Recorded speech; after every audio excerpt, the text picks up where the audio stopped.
warm welcome to this video on implementing NEP at Symbiosis.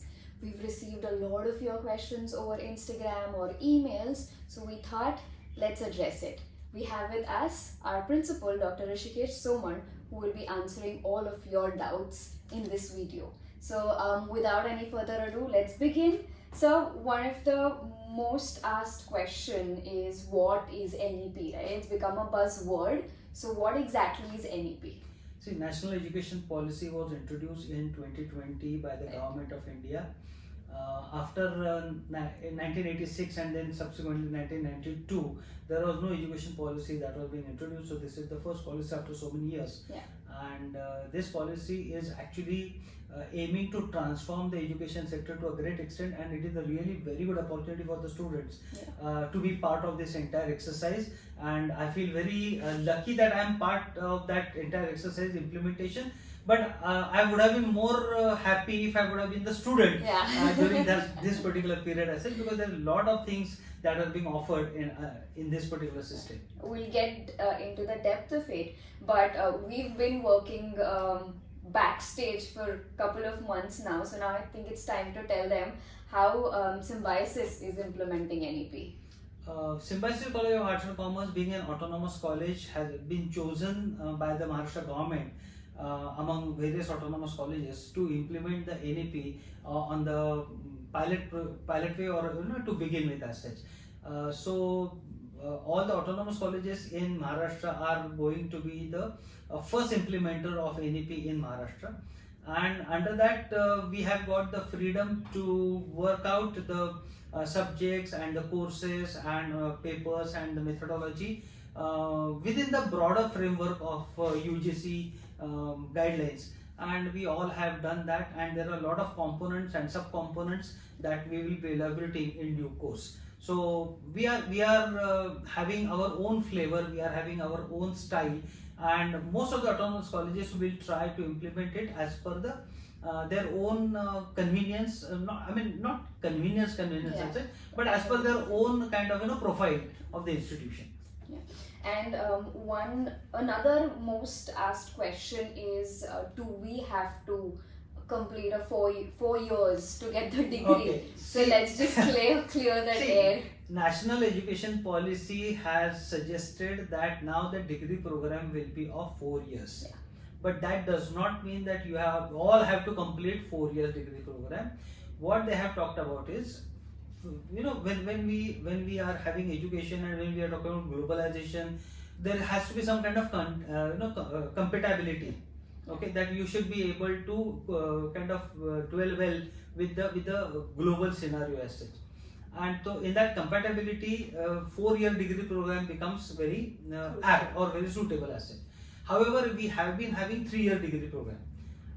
So what the policy is suggesting is, you will get the degree after 3 years. So it's a kind of 3-year degree program as it used to be, or as it was, or at present as it is. However, you have got 1 more year if you want to do, that is the 4th year, where you will be getting the degree with honors. Okay, that is one thing. Yeah.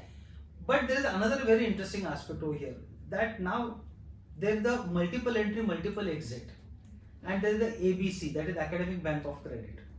So what happens over here, each student will have to open an account called in ABC or under ABC, and whatever the credits the student will be earning, those credits will be credited to his account by the institution.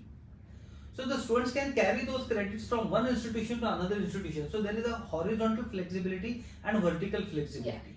And that is a great aspect. So multiple entry, multiple exit means after every year. Right now they are talking about every year, but in future that could be every semester also, but we don't know. But right now it is every year, that after completion of first year, the student can move to the another institution. After second year, the student can move to the third institution, and so on and so forth. Of course, there are a lot of ifs and buts, there are a lot of conditions, and the movement and the degree and all these things.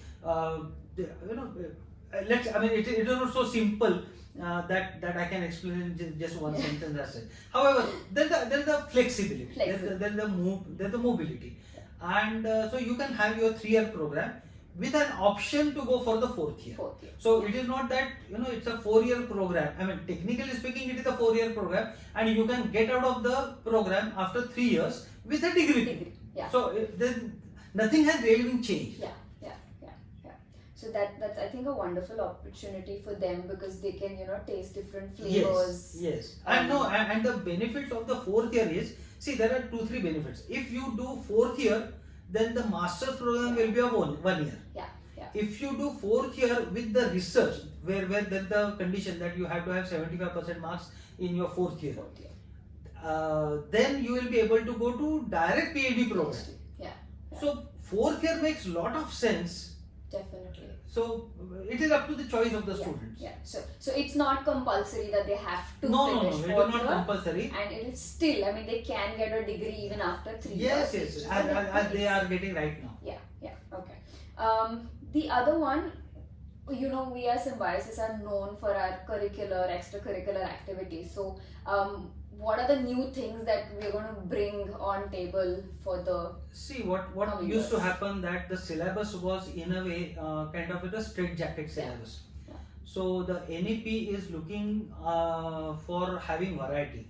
So now we have got value education, we have got ability enhancement, we have got skill, we have got vocational, we have got co-curricular activities as a part of that, and very important aspect is field project, on the job training, internship, all these things, they are part and parcel of your credits, and unless you complete that, you will not be able to get the degree. Okay. So what happens, the practical experience, the employability element plus value education, like for example ICASE, Indian Knowledge System, that is an integral part of this entire thing, and that makes a lot of sense because the students will have a very wholesome or holistic kind of experience of education, and various different dimensions can be covered. Sure, and we were also known for our wonderful placements. So I think on-the-job training and field projects give more opportunities. Absolutely. For them. Anyway, even today, we have been receiving good companies, multinational companies, and they are being offering very good packages for all those students who are capable, eligible, and interested in taking up a placement as such. So this will continue, but there will be enhancement in the sense, because you have got internship, as you rightly said, or on the job training or field project, I believe their employability skills will be enhanced, and they may be able to get better placement, or more people will be eligible to get placement, and overall scenario will be more positive. Yeah, sure. The other one is, do you want to throw some light on major and minor, because it's quite exciting to know, and we are offering a lot of it. So the main change that has happened in the structure, the academic structure, is earlier we used to have, I mean, of course, it was not common for all the universities, but some universities used to have specialization, some universities used to have generic degree, and so on and so forth. Now in national education policy, they are talking about a student is graduating with a major and a minor. Now major is a subject kind of, you can say that today's specialization. That student is learning various courses in that particular area. See, when I say marketing major, or say physics major, or say electronics major, that means I'll be taking maximum papers inside that zoology or whatever geography, whatever the paper that I'm having. And I'll be doing a minor, which is a supporting paper, but not from the same. Like for example, if I take marketing as my major, then human resource can be minor, or entrepreneurship can be minor, or costing can be minor, or something like that.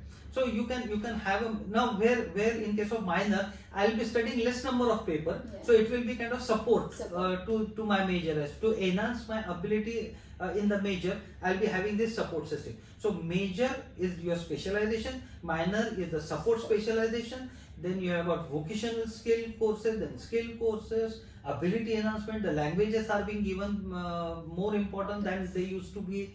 So things are really bright. So in that sense, I think we are in the truest sense talking about multidisciplinary, which we are ushering into that era in a more positive way and more official way. Yeah. So now that the students have to choose their specializations or major and minor in the first year itself. So do you want to talk about how things gonna work around that? See, what has happened so far, the specialization were introduced only in the second year. So the first year was a generic year, or the students were getting hang of it, and then they were choosing the second. Now here what has happened, they are asking, the national education policy is expecting students to choose their specialization in the first year itself, and they will be graduating with that specialization, and therefore in their degree it is going to be mentioned that so and so has graduated, say BA, BCom, BSc, whatever it is, with this major and then this minor. So you cannot really change the major and minor once you actually opt out. When you actually select that, choose that. And you cannot opt out of that later on. So you have to be very careful while choosing this thing. What we are talking about in our college is we will go by merit. In the sense, now when we are declaring the merit list now, the first merit list students or the second merit list students will get probably the subject of their choices, because there will be vacancies available in that. But maybe third or fourth merit list students may not get the subject of their choice, because by that time the subject may have been taken by the first and second merit list students. So we are going by the merit and going by the choice. So if you have got good marks, maybe you will get the subject of your choice. If you do not have, unfortunately, those many marks, then maybe you'll have to settle to something else. But I believe that, see, employability is important. Specialization is a kind of vehicle for that, but the scope is always to the ability and caliber of the student. Specialization does not decide the scope of your employability. So employability is important, that you can get from anywhere. You don't have, sometimes people get very fussy. Oh, if I don't get this subject, then my career is ruined. That is not really true, and one should not have that kind of preconceived notions about the career and the success and my passion and preferences. I said, जो भी मिलता है, whatever come across, you should be able to make maximum out of that and find opportunity in every single challenge. In fact, even through the years now, we've had companies who've never kind of discriminated between specializations. Absolutely. So they've been quite open about that. So, whatever interests you, you can definitely go for that. There's no limit to placements whatsoever in that case. So now this was all about students and getting to know Symbiosis. What is one message that you would like to give the parents who are very inquisitive and, kind of very confused about NEP and how colleges are going to go about it? I will have one message in a lighter note and one maybe serious note. In lighter note, leave your students alone. They know what they want. Let them make a choice.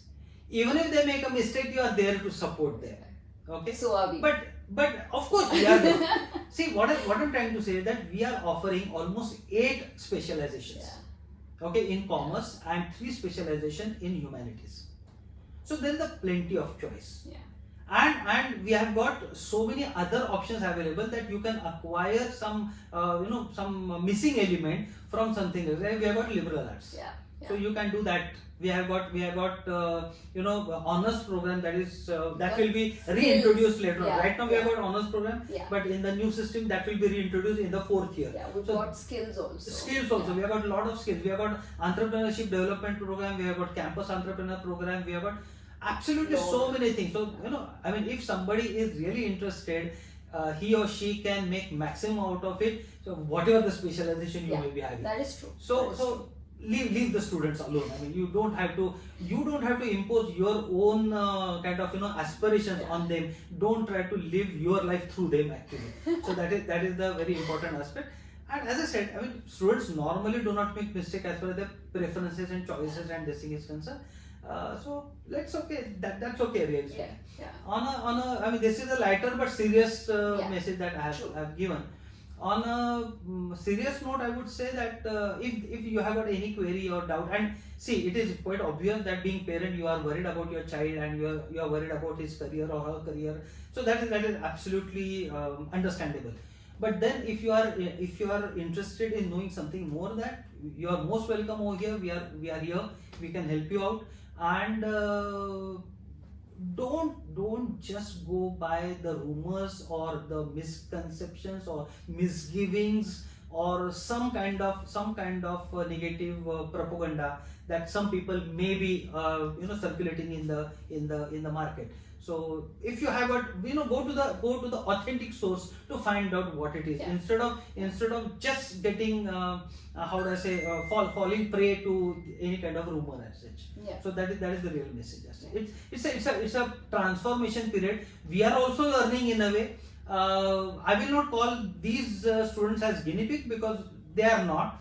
I will not call ourselves also guinea pig because we are not. But it's a great transformation era, and we all will be experiencing new things. And unless you actually usher into that, you may not really understand the nitty gritties of that. So let's not get bogged down by some kind of preconceived or some kind of perceived fear that abhi kaisa hoga, kyun hoga. Forget about that. Be positive, be happy, and let's welcome the new education policy. Thank you very much.